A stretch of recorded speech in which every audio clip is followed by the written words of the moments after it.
Hello and welcome. This is Dr. Victoria Terry with Health and Harmony, and today's subject is seasonal affective disorder. Before we get going in today's presentation, I just want to let you know that anything you hear in this podcast is for informational purposes only. It is not meant to treat, diagnose, or cure any illness, disease, or otherwise. Seasonal affective disorder, or better known as SAD, is a mood disorder where people who have normal mental health throughout most of the year begin to show depressive symptoms, most commonly during the winter months. Now, cold weather may cause people to experience a case of the winter blues or just feeling blah, feeling forced to remain indoors, experiencing a feeling of disconnect to the outside world.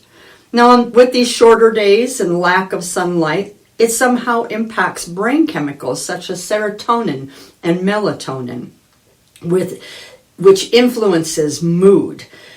The correlation between weather changes and the lack of sunlight on shorter days, people tend to spend less time outside, feeling isolated, as well as a lack of activity, and that puts a drop in our vitamin D because we're not getting that natural sunlight coming down and hitting our skin. And this can bring on what we know as SADS.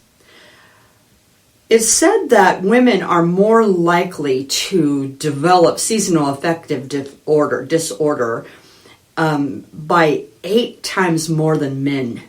And now this could possibly be because of hormones, and I'm going to say that's a big probability. Now, research shows that there are 3 different levels of SADS: mild, moderate, and severe. Now, symptoms regarding SAD might be the feeling of depressed most of the day, losing interest in what we used to enjoy, having just plain old down in the dumps low energy, maybe experience some sleep problems. We might have some appetite, either loss or gain. We might gain weight, lose weight. Just that feeling of sluggishness and agitation. So with the first part, what I just said, being more of the mild, we go into the more moderate and severe with that agitation and difficulty concentrating and the feelings of hopelessness or worthlessness and even guilt, carrying some sort of guilt. When we get into that really severe part of seasonal affective disorder, many times thoughts of death or suicide are very, very common with those who suffer.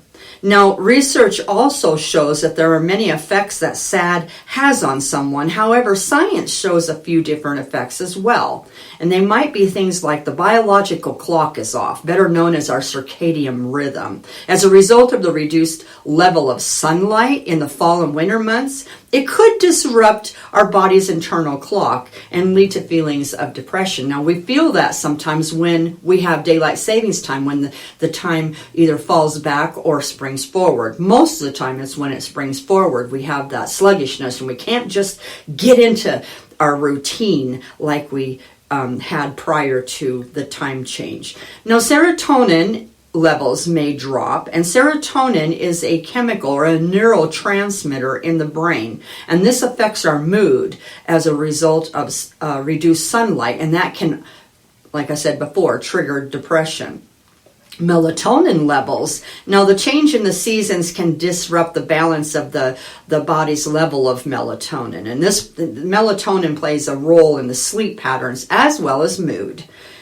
Now, I want to say that the National Institute of Mental Health, when I was on their website, they say that SAD is a type of depression characterized by its reoccurring season of patterns, with symptoms lasting about 4 or 5 months every year. Now, it really depends on the demographic area in which you live. Those that live in the tropical ends of California, Florida, over in the south, would have less months and less less days of sunlight. Those who live up in the Northwest, such as Oregon, where they have less sunlight during the winter months. I think the first time when we lived in Oregon, the first year, I counted 12 days of sunlight, period.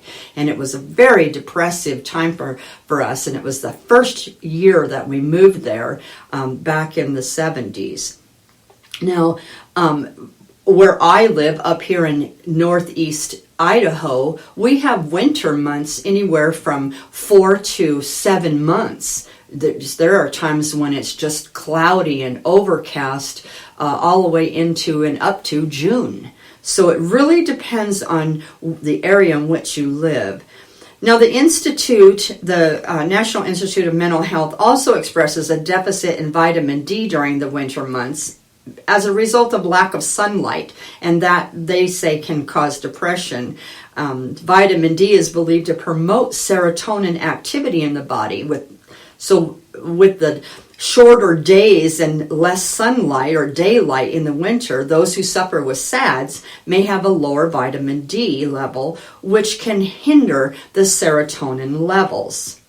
Now, when I was researching, I did find I went to several different websites: Mayo Clinic, the National Institute of Mental Health, My Chicago Therapist, and a couple other different websites. They all basically said the same thing.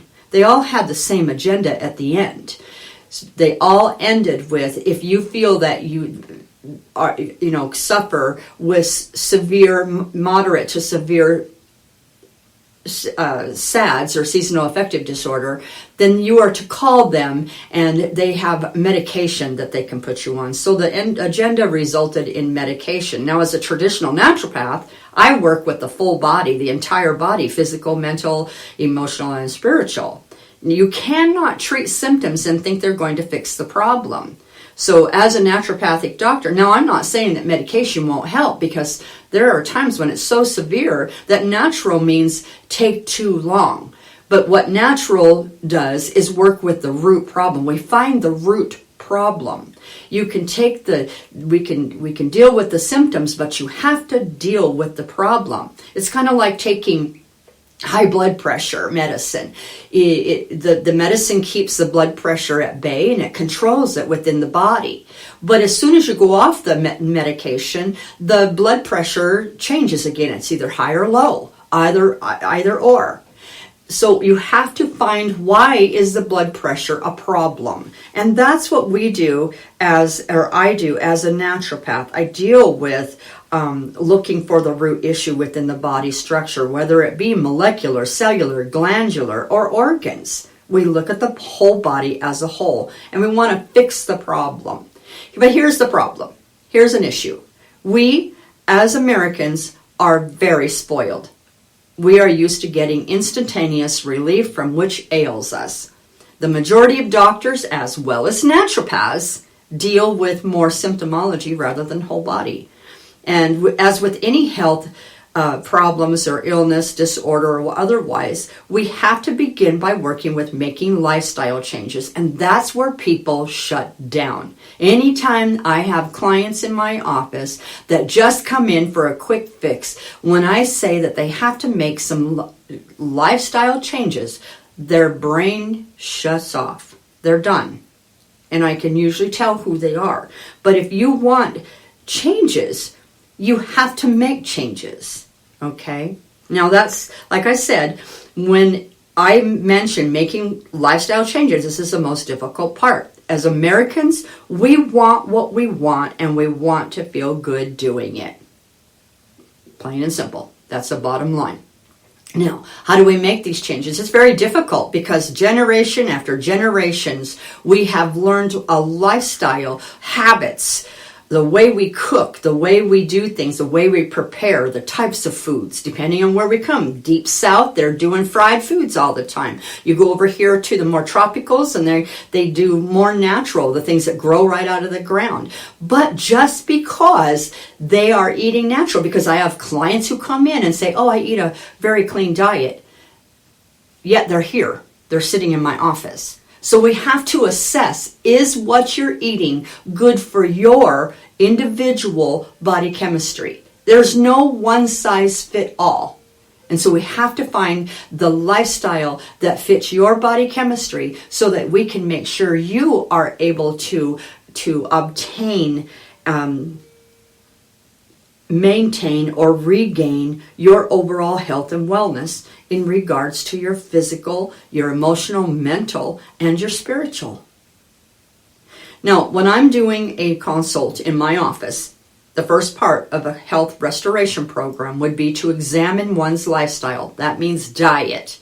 What are you eating? What types of food? When are you eating? The type of water they're drinking. Yes, I said type of water. It makes a big difference. The physical activity, how much, how little. Are you taking the proper supplementation? Are you taking pure supplementation? Are you taking a good quality? That's a big deal. Okay, again, supplementation is not a one-size-fit-all. All right, so we have to look at the outside influences. We have to, such as environmental toxins. Do you live near an electrical substation? Are you involved with people that are toxic and negative? Do you do negative self-talk? These are all things that we talk about. Okay, when we're making changes. Now, during this time, I will take urine and saliva tests, and I will do a pH test on the person. We find out what types of calciums they need, all based on urine pH. We find out if you need vitamin D. Most of us need vitamin D. Most women need vitamin D, especially during the winter months. Now, there's those people out there that go, oh, I will just eat more vitamin D rich foods. And that's great. That is great, because that's what I tell people. You need potassium. You need to add a little bit of potassium to your life. Don't go out and get a supplement. Nope, it's in what we're doing right now. Let's just add some potassium rich foods. That's awesome. However, with vitamin D in food and supplement form, it cannot be fully activated until the liver converts the D to the correct frequency to be properly absorbed by the body. Now, that means we have to work with supporting and nourishing the liver, because 9 out of 10, no, I'm going to say 99.99999% of the American people have a weakened liver. Doesn't mean there's a doggone thing wrong with that liver. It just means that it's not actively working at par, at optimum. Okay, our children are born with weakened livers. It's just part of the deal. All right. So those with liver or kidney disorders, they're at higher risk for seasonal effects disorder than others. Of course, they're also a higher risk for osteoporosis and some of these other things, but they are higher risk for SADS. Now, I want you to understand that the mineral calcium and vitamin C are necessary in assisting the absorption and support of the immune system, as well as absorption of vitamin D. Okay, you'll find the vitamin C already in some of the stuff. If you're working with me, you're going to find it already in products that I've given you. All right, but let's talk about other things that could cause you a problem with the absorption of vitamin D. Intestinal disorders, liver and gallbladder malfunctions interfere with the absorption of vitamin D. Cholesterol lowering drugs, antacids such as Rolaids and Tums and Maalox and some of that, those interfere with vitamin D absorption. Mineral oils, steroid hormones such as cortisones, they all interfere with the absorption. And then some diuretics disturb with the calcium D ratio. There has to be a calcium D ratio here. So these are things that we need to really consider and think about. Are you able? Is your lifestyle where it needs to be? Is it proper for your body chemistry? How do you know? Well, I can help you. I can help you in 3 ways. I would love to do a phone consult. I do them Every day I have an affordable online consult fee at $35. You get 20 minutes of me. I would prefer to do a telezoom by appointment instead of a phone call. I want to see your face. I want to look at your body language. I want to see the lines on your forehead. I'll have you put your hand up to the screen so I can see your fingernails or the lines on your hands. I may have you stand up, turn around, whatever, just so that I can see you. But I can do it via You can live across the world and we can do a consult, and I can still work with you and give you suggestions. Now, you can contact me in 3 different ways. You can contact me by my cell phone at 208-569-9589. You can contact me by email at ntrldoc@gmail.com, naturaldoc@gmail.com, ntrldoc@gmail.com, or go to my website and hit the contact link at www.healthandharmony.net. And those are 3 ways that you can get a hold of me. What are we going to talk about? We're going to talk about what you can do, because there are things that we can do.